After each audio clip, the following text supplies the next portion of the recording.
حضرت موسیٰ علیہ السلام فرماتے ہیں یہ وہ محبوب ہیں، یہ وہ ہیں جن کو اللہ تبارک و تعالیٰ اپنے دیدار سے مشرف کرنے جا رہا ہے، یہ وہ ہیں کہ جن کی امت کا ذکر اللہ رب العزت نے میری امت سے زیادہ کیا ہے، یہ وہ ہیں کہ جن کی امت کو اللہ رب العزت میری امت سے زیادہ بخشے گا، یہ وہ ہیں کہ جن کی امت کے بارے میں اللہ رب العزت نے بے شمار فضائل رکھے ہیں۔ اللہ اکبر۔ حضرت موسیٰ علیہ السلام۔ ناظرین اکرام، آپ نے ہماری گزشتہ ویڈیو میں دیکھا تھا کہ ہم نے حضور پاک علیہ السلام کی معراج کے تعلق سے گفتگو کی تھی اور آپ کو بتایا تھا کہ حضور پاک علیہ السلام کو معراج کیوں عطا کی گئی، حضور پاک علیہ السلام نے کن کن مراحل میں اپنی معراج کو مکمل فرمایا۔ جیسا کہ ہم نے آپ کو بتایا تھا کہ حضور پاک علیہ السلام کو جو معراج عطا کی گئی ہے وہ 3 مرحلوں میں ڈیوائڈ ہے۔ پہلا مرحلہ مسجد حرام سے مسجد اقصیٰ تک کا، دوسرا مرحلہ جو ہے مسجد اقصیٰ سے لے کر سدرۃ المنتہا تک کا، اور تیسرا جو ہے سدرۃ المنتہا سے لامکاں تک کا۔ آئیے اب ہم دوسرے مراحل کی طرف آپ کی توجہ دلاتے ہیں کہ حضور پاک علیہ السلام جب مسجد اقصیٰ پہنچے، وہاں حضور پاک علیہ السلام نے تمام انبیاء کی امامت فرمائی۔ اس کے بعد حضور پاک علیہ السلام حضرت جبریل علیہ السلام کے ساتھ جو ہے مسجد اقصیٰ سے پہلے آسمان کی طرف روانہ ہوئے۔ حضور پاک علیہ السلام کو پہلے آسمان پر لے جایا گیا، وہاں پر جو دروان تھا وہ اندر سے آواز دیتا ہے، دروازے پر کون ہے؟ حضرت جبریل علیہ السلام نے فرمایا کہ میں جبریل ہوں۔ کہا آپ کے ساتھ کون ہے؟ جبریل علیہ السلام نے فرمایا میرے ساتھ محمد صلی اللہ تعالی علیہ وسلم ہے۔ دروازہ کھولو، اللہ تبارک و تعالیٰ نے آج حضور پاک علیہ السلام کو آسمانوں پر پذیر رسائی فرمائی ہے۔ حضور پاک علیہ السلام کے استقبال میں دربان نے دروازہ کھولا اور سلام عرض کیا اور کہا اہلاً و سہلاً یا سیدی یا مرشدی مرحبا، اہلاً و سہلاً یا سیدی یا مرشدی مرحبا۔ حضور پاک علیہ السلام جب پہلے آسمان پر پہنچے تو وہاں کی تمام نعمتوں کو حضور پاک علیہ السلام نے ملاحظہ فرمایا اور آپ کی ملاقات حضرت آدم علیہ السلام سے ہوئی۔ حضور پاک علیہ السلام کی ملاقات جب حضرت آدم علیہ السلام سے ہوئی تو حضرت جبریل علیہ السلام نے حضور پاک علیہ السلام کا تعارف حضرت آدم علیہ السلام سے کرایا اور کہا یہ آپ جانتے ہیں یہ جناب محمد رسول اللہ صلی اللہ تعالی علیہ وسلم ہیں، یہ اللہ کے محبوب ہیں، یہ اللہ کے وہ رسول ہیں جن کے صدقے میں تمام کائنات کو بنایا گیا۔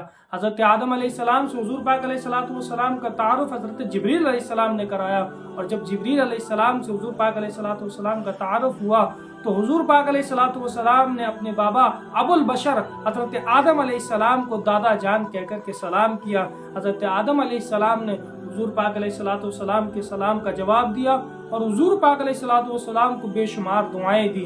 اس کے بعد حضور پاک علیہ السلام دوسرے آسمان کی طرف لے جائے گئے۔ جب حضور پاک علیہ السلام دوسرے آسمان پر پہنچے، دروان پھر وہاں پہنچا اور اس نے دروازہ کھولا۔ آپ یہ نہ سوچئے گا کہ ایک آسمان سے دوسرے آسمان جانا یہ بالکل ایسے ہی ہے جیسے ایک دروازے سے دوسرے دروازے جانا، نہیں۔ حضور پاک علیہ السلام کی حدیث پاک کی روشنی میں فرمایا گیا کہ ایک آسمان سے دوسرے آسمان کا سفر جو ہے تقریباً 500 سال کا سفر ہے، لیکن میرے آقا صلی اللہ تعالی علیہ وسلم لمحے 2 لمحے میں اس کو طے کرتے چلے جا رہے ہیں۔ حضور پاک علیہ السلام جب دوسرے آسمان پر پہنچے تو وہاں پر آپ کی ملاقات حضرت عیسیٰ علیہ السلام سے ہوئی، وہاں بھی سلام و دعا کا سلسلہ ہوا۔ حضور پاک علیہ السلام نے وہاں بھی کچھ چیزوں کا مشاہدہ کیا۔ تیسرے آسمان پر لے جایا گیا۔ تیسرے آسمان پر حضور پاک علیہ السلام کی ملاقات حضرت یوسف علیہ السلام سے ہوئی، وہاں بھی حضور پاک علیہ السلام نے نورانی مخلوقات کا مشاہدہ فرمایا۔ اس کے بعد حضور پاک علیہ السلام کو چوتھے آسمان پر لے جایا گیا۔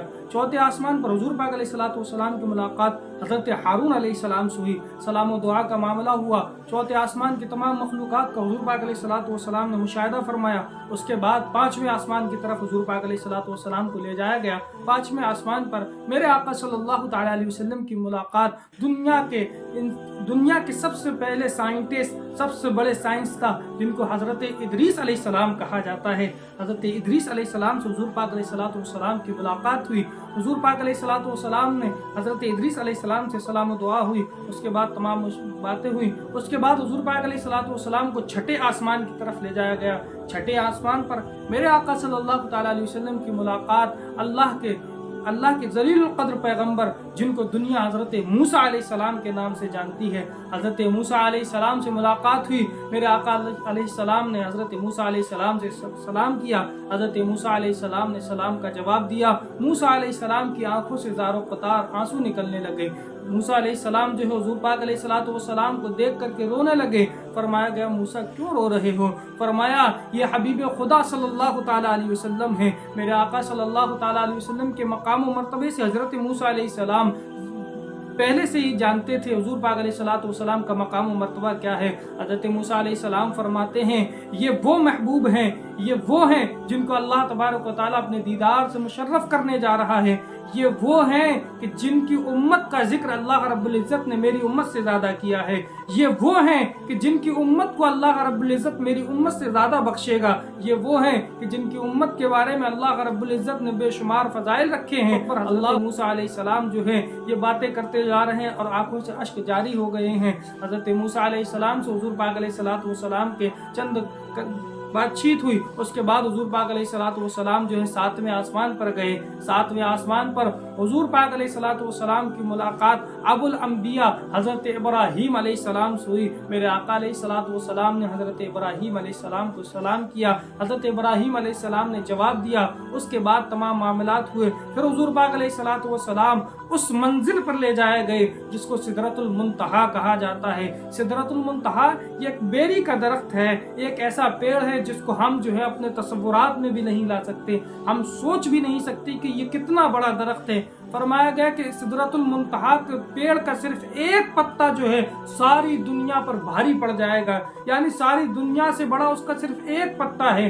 हुज़ूर पाक अलैहिस्सलाम को उस मकाम पर ले जाया गया। जब हुज़ूर पाक अलैहिस्सलाम वहां पहुंचे तो तमाम अंबिया, तमाम मलाइका जो हैं हुज़ूर पाक अलैहिस्सलाम के दीदार के लिए जमा होते जा रहे हैं और अल्लाह की बारगाह में अर्ज करते, मौला तेरा महबूब तशरीफ लाने वाला है, तेरा हबीब तेरे दयार में आने वाला है। मौला तेरा महबूब वो है जिस पर तू दुरूद पढ़ता है और हमें दुरूद पढ़ने का हुक्म देता है। मौला आज तेरे महबूब के जलवे देखने का बहुत अच्छा मौका है, इससे बेहतर मौका कुछ नहीं मिल सकता। परवरदिगार हमें इजाजत दे, हम तेरे महबूब को देखना चाहते हैं। अल्लाह रब्बुल इज़्ज़त की तरफ से तमाम मलाइका को ये इजाजत मिल जाती है कि महबूब का दीदार करते जाएं। हुज़ूर पाक अलैहिस्सलाम फरमाते हैं कि जब मैं सिदरतुल मुंतहा पहुंचा तो मलाइका आते और जौक दर जौक मलाइका मेरे पास आते और मेरा दीदार करते, मुझ पर दुरूद व सलाम भेजते और आगे बढ़ते चले जाते।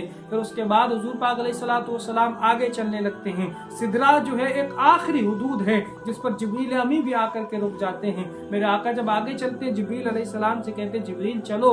जिब्रील अलैहिस्सलाम फरमाते, या रसूलल्लाह सल्लल्लाहु ताला अलैहि वसल्लम, अगर एक राई के बराबर भी जिब्रील अमी आगे बढ़ा तो अल्लाह की तजल्ली से मेरे पर जल जाएंगे। या रसूलल्लाह इससे आगे मेरा मकाम नहीं है। या रसूलल्लाह इससे आगे तो अल्लाह और उसका रसूल ही बेहतर जानता है। इससे आगे हुज़ूर पाक अलैहिस्सलाम सिर्फ आपकी रसाई है। हुज़ूर पाक अलैहिस्सलाम उससे आगे चले। इसके बाद तमाम सवारी जिसको रफरफ कहा जाता है, जिसको बुराक कहा जाता है, उसने भी साथ छोड़ दिया। जिब्रील ने भी साथ छोड़ दिया। अब कोई नहीं है, सिर्फ एक सवारी और लाई जाती है जिसको रफरफ कहा जाता है। मेरे आका अलैहिस्सलाम को हुक्म होता है, ए मोहम्मद सल्लल्लाहु ताला अलैहि वसल्लम रफरफ पर सवार हो जाइए। हुज़ूर पाक अलैहिस्सलाम उस पर सवार होते हैं। जिब्रील अलैहिस्सलाम की निगाह जहां तक जाती है रफरफ वहां तक जाता है। हज़रत फरमाया गया कि रफरफ की रफ्तार इतनी थी, वो जो है पहले जिस पर हुज़ूर पाक अलैहिस्सलाम ने सफ़र किया था बुर्राक पर, उससे करोड़ों दर्जे ज़्यादा जो है तेज़ रफ्तार सवारी जो थी वो रफरफ थी। हुज़ूर पाक अलैहिस्सलाम उस रफरफ पर सवार होकर के आगे बढ़ते हैं। एक मकाम ऐसा आता है कि जहाँ पर जो है रफरफ को भी से भी उतरने का हुक्म हो जाता है। अब इससे उस मकाम को जो है कहते हैं ला मकान कहते हैं, उससे आगे कोई मकान नहीं है, कोई सिमत नहीं है। आज हमारी डायरेक्शन होती है, 6 डायरेक्शनें ज़्यादा मशहूर हैं जिसको सिमत कहा जाता है। ऊपर नीचे आगे पीछे दाएं बाएं, ये 6 सिमत होती हैं। लेकिन वो मकाम ऐसा था जहाँ जाकर सिमतें भी ख़त्म हो जाती हैं, जहाँ जाकर के हुदूद ही ख़त्म हो जाती है। इसीलिए उसको लामका कहा जाता है। उसका कोई मका ही नहीं है, कोई पता ही नहीं है, कोई ठिकाना ही नहीं है कि वो जगह कौन सी है। वहाँ महबूब को बुलाया जाता है। इसीलिए बरेली के ताजदार कहते हैं, खिरत से कह दो कि सर झुका ले, खिरत से कह दो सर झुका ले, यहाँ सिमत को पड़े हैं लाले। सिमत मतलब सिमत का भी पता नहीं है कि हुजूर पाक अलैहिस्सलाम कहाँ गए। फिर हुजूर पाक अलैहिस्सलाम कुर्ब खास में गए, अल्लाह रब्बुल इज्जत के पास गए, और हुजूर पाक अलैहिस्सलाम उस वक्त भी थोड़े से जो है बशरी तकाजा जो होता है, हुजूर पाक अलैहिस्सलाम उस वक्त थोड़े से घबराए। तो आवाज़ आती है, महबूब घबराओ ना, हम तुम्हारे पास आ रहे हैं। अल्लाह रब्बुल इज्जत ने अपने महबूब को अपने जलवे दिखाए और कुछ राजो न्याज की बातें हुई।